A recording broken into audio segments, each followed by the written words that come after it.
All right, everybody, it's been a little while since we did a video. It looks like Molly wants to be in this one.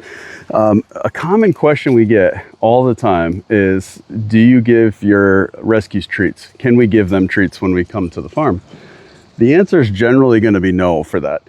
We will give them treats, but it's specifically for a training type situation. If they're going to have their feet done, we want to practice for that. If you're picking their hooves daily, give them a treat as a reward for that.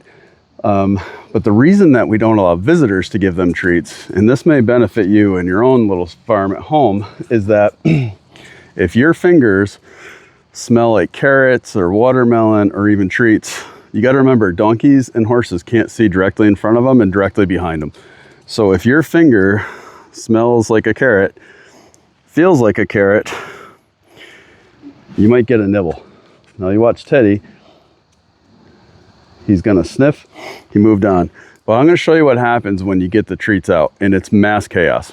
So it's really beneficial not to involve treats in a situation that you want everybody to keep calm, because there's a lot of competition for these treats. So he already knows what I'm doing. Don't you, buddy?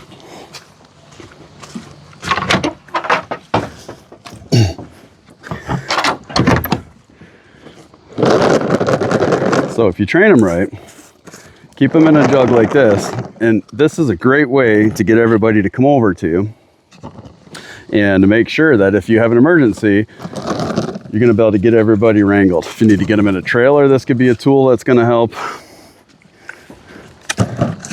Molly, Becky, Lulu,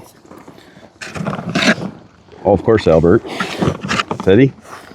Now see, Benjamin's already trying to get a second treat. Now he's got his tail wagging.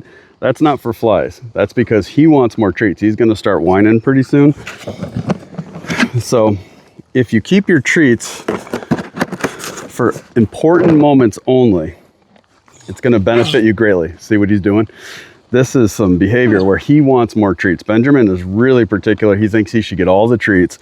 But the problem is, if you have a little child or somebody with these treats and you have a lot of animals, a lot of times, no matter how well you train them, treats cause some anxiety. And then all of a sudden everybody's getting, overwhelmed by animals. The animals, Benjamin, are getting a little too riled up.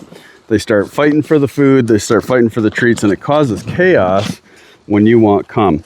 So the reward many times can just be simply brushing and things like that. So any of the visitors that come to our farm know, excuse me guys, that the treat, Albert, see what I'm talking about?